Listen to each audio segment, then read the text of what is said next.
केही समय अघि राष्ट्रिय प्रजातन्त्र पार्टीकी सांसद खुशबु ओलीले संसद भवनमा यस्तो भाषण गरिन्। म सरकार र यो दललाई सोध्न चाहन्छु, तपाईहरुको जनताको क्याटेगोरीमा यो देश चाहिँ वैदिक हिन्दू बौद्ध सहितको सनातन हिन्दू राष्ट्र हुनुपर्छ भन्ने आम नागरिकहरू जनता हुन् कि होइनन्? नेपाललाई हिन्दू राष्ट्र बनाउनुपर्छ भन्ने माग समय समयमा उठि नै रहन्छ अनि विगतका केही दशकमा नेपालमा बढिरहेको क्रिश्चियन धर्मको पनि खूब चर्चा हुन्छ।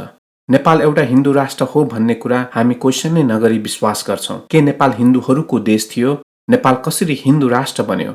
आजको भिडियोमा हामी यही विषयमा चर्चा गर्नेछौं।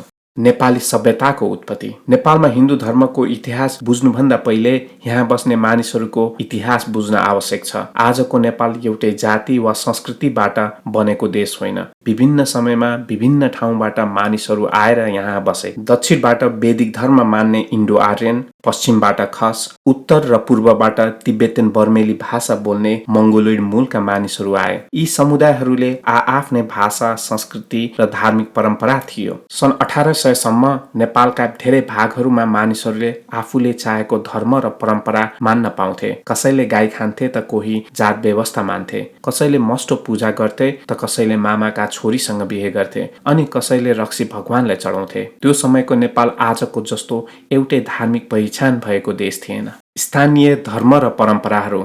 जब गंगा नदीको किनारमा वैदिक सभ्यताको विस्तार भयो, यसको प्रभाव नेपालमा पनि पर्यो, तर त्यो सबै क्षेत्रमा समान थिएन। सबैभन्दा बलियो प्रभाव मिथिला र काठमाडौँ उपत्यकामा देखिन्छ। मिथिला क्षेत्रमा वैदिक समयदेखि बसोबास हुँदै आएको ठाउँ हो। जनकपुरलाई सीताको जन्मस्थल मानिन्छ।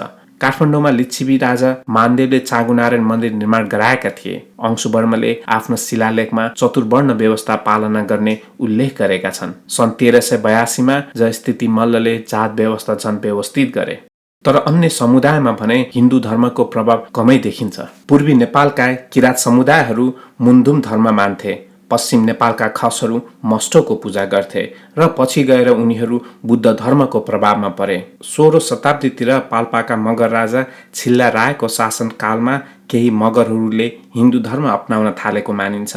थारू समुदायका उत्पत्ति बारे पनि विभिन्न धारणा छन्। केही थारूहरू आफूलाई बुद्धका सन्तान मान्छन् भने केहीले आफूलाई राजस्थानको थार मरुभूमिबाट आएका राजपूतहरूको वंशज भएको दाबी गर्छन्। परम्परागत हिन्दू समाजमा जस्तो कडा जातीय संरचना थारू समुदायमा देखिँदैन। त्यसैले उनीहरू पूर्ण रूपमा हिन्दू धर्म मान्थे भनेर भन्न गाह्रो छ। त्यसैगरी तामाङहरू बुद्ध धर्म मान्छन् र धेरै समयसम्म उनीहरूले गाईको मासु पनि खान्थे। ब्रह्माण्डवादको प्रभाव। भारतमा मुस्लिम शासनको सुरुवातपछि नेपालमा ब्रह्माण्डवादको असर परेको मानिन्छ। 1712 मा मुस्लिम सेनाले सिन्ध क्षेत्र कब्जा गरे। 1206 मा दिल्ली सुल्तानत स्थापना भयो। त्यस समयपछि धेरै बाहुन, साधु र हिन्दू समुदायहरू नेपालतर्फ आउन थाले। उनीहरूले आफ्नो धर्म पनि सँगै लिएर आए। तर गंगा नदीको किनारमा भन्दा नेपालको भूगोल निकै विकट थियो। यहाँ डाँडा पाखाहरू थिए। खेती योग्य भूमि पनि धेरै थिएन, तर जनसङ्ख्या कम भएकाले बसोबास र खेतीका लागि प्रशस्त जमिन उपलब्ध थियो। यही समयतिर बुद्धलाई भगवान विष्णुको अवतारका रूपमा पनि मान्न थालियो।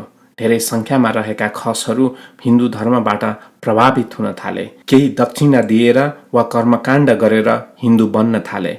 कुमाउँ र गढवालमा भन्दा नेपालमा खस र हिन्दू एक आपसमा मिसिन थाले। गोर्खा राज्य र हिन्दूकरण। 1404 सालमा खस राज्य टुक्रिएर पश्चिम नेपालमा 2200 र 2400 राज्यहरू बने। यस समय अगाडि त्यस क्षेत्रमा खासै हिन्दू मन्दिरहरू पनि थिएनन्। ती टुक्रिएका राज्यमध्ये एउटा थियो गोर्खा। न्याय नपाई गोर्खा जानु भनेर चिनिएका राजा रामशाह सन् 1606 मा गोर्खाका राजा बने। एउटा राज आज्ञामा उनले भनेका छन् कि राजाको कर्तव्य ब्रह्माण्ड र गाईलाई भोकै नराख्नु हो अनि बाहुनलाई मार्न नपाउने र वीरता दिने चलन यही समयबाट बस्न थालेको हुन सक्छ। गोर्खा बाहेक अन्य राज्यमा पनि यस्तो चलन रहेको केही ऐतिहासिक प्रमाण छैन। जब पृथ्वीनारायण शाहले सैनिक अभियान सुरु गरे, उनले नेपाललाई असल हिन्दुस्तान बनाउने भनेर भनेको मानिन्छ। उनका सेनामा कामी जातलाई छुट्टै खाने व्यवस्था थियो। त्यसैले हिन्दू धर्म पश्चिम नेपालमा यही समयतिर विकास हुँदै गरेको मान्न सकिन्छ। तर नेपालमा धार्मिक रूपमा अझै विविधता नै थियो। मुलुकी ऐन र हिन्दू पहिचान। सुगौली सन्धिपछि नेपालमा पहिलो पटक शान्ति आयो। एक आपसमा नलडेर यस भूभागमा बस्ने मानिसहरू धर्म र सभ्यताको विकासमा लागे अनि यो समयमा आएर हिन्दू पहिचानको निर्माण हुन थाल्यो। हिन्दू शब्द पर्सियन भाषाबाट आएको मानिन्छ।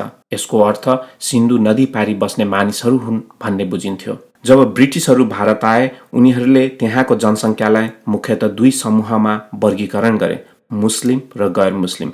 गैर मुस्लिमहरूलाई सामूहिक रूपमा हिन्दू भनियो। आफ्नै परम्परा, जीवनशैली, देवदेवता र धर्म भएका मानिसहरूलाई हिन्दू भन्ने परिचय दियो। सन् 1757मा ब्रिटिसहरूले बङ्गाल कब्जा गरे। त्यहाँ बस्ने मानिसहरूको फरक फरक नियम भएकाले ब्रिटिसहरूलाई शासन गर्न गाह्रो भयो। उनीहरूलाई त्यहाँका मानिसहरूलाई शासन गर्न एउटा स्पष्ट कानुनी प्रणाली चाहियो। मुस्लिमहरूलाई शासन गर्न कुरान थियो भने हिन्दूहरूलाई के थियो त? त्यहाँका ब्राह्मणहरूले धर्मशास्त्र देखाए, विशेष गरी मनुस्मृति, अनि मनुस्मृति हिन्दू कानुन बन्यो। तर ब्रिटिस लयरहरू मनुस्मृतिलाई हिन्दू समाजको वास्तविक कानुन मान्न तयार थिएनन्। हेनरी मेनका अनुसार मनुस्मृति तत्कालीन भारतीय समाजमा व्यवहारमा लागू भएको कानुनभन्दा पनि प्रमाण विद्वानहरूले कल्पना गरेको आदर्श सामाजिक व्यवस्था थियो। त्यसको लगभग 100 वर्षपछि नेपालका शक्तिशाली शासक जङ्गबहादुर राणा ब्रिटेन र फ्रान्सको भ्रमणमा गए। त्यहाँ उनले राज्य सञ्चालनका लागि प्रयोग हुने आधुनिक कानुन देखे र त्यसबाट प्रभावित भए। नेपाल फर्किएपछि उनले त्यस्तै प्रकारको एकीकृत कानुनी व्यवस्था लागू गर्ने निर्णय गरे। यस उद्देश्यका लागि उनले एन काउन्सिल गठन गरे, जसका करिब 219 जना व्यक्तिहरू सहभागी थिए। तीमध्ये अधिकांश बाहुन, राणा परिवारका सदस्य र सरकारी कर्मचारीहरू थिए। यही समितिलाई नेपालको विविध जाति, भाषा, संस्कृति र धार्मिक समुदायलाई शासन गर्न सक्ने कानुन तयार गर्ने जिम्मेवारी दियो। यही प्रयासको परिणामस्वरूप सन् 1854मा मुलुकी ऐन जारी गरियो। मुलुकी ऐनमा मनुस्मृतिलाई आधार मानेर नियमहरू बनाइयो। गाई मार्नेलाई कडा सजाय तोकियो। पानी चल्ने र नचल्ने जाति बनाइयो। कसले कसलाई बिहे गर्न पाउने र नपाउने नियमहरू खडा गरियो। खसहरूलाई क्षेत्री बनाइयो अनि सम्पूर्ण नेपालमा हिन्दू कानुन लगाइयो। मुलुकी ऐन सँगसँगै नेपालमा हिन्दूकरण भयो। समाजका तल्लो वर्ग वा जाति प्राय माथिल्लो वर्गको जीवनशैली र संस्कृतिको अनुकरण गर्ने गर्छन्। त्यसैले गैर हिन्दू समुदायहरूले पनि शासक वर्गका चलन र रीतिरिवाज अपनाउन थाले। केही अवस्थामा उनीहरूलाई निश्चित सामाजिक नियमहरू पनि पालना गर्न दिइन्थ्यो। गाईको मासु खान निषेध गरियो र केही समुदायहरूमा देवर विवाह जस्ता परम्पराहरू त्याग्न लगाइयो। यसैसँग हिन्दू व्यवस्था अपनाउँदा आर्थिक र राजनीतिक लाभ पनि प्राप्त हुने अवस्था सिर्जना भयो। राज्यको नजिक पुग्न, सामाजिक प्रतिष्ठान बढाउन वा उच्च स्थान हासिल गर्न सबै समुदायहरूले आफूलाई हिन्दू धर्मसँग जोड्ने प्रयास गरे। डोल्पाका मगरहरूले गाजा र चरस सेवन गर्न छाडे, किनकि त्यसलाई कामी समुदायसँग जोडेर हेरिन्थ्यो। त्यसैगरी थकाली समुदायका धेरै मानिसहरूले हिन्दूहरूको सिको गर्दै याकको मासु खान छोडे। यसरी सम्पूर्ण नेपालको हिन्दूकरण भयो।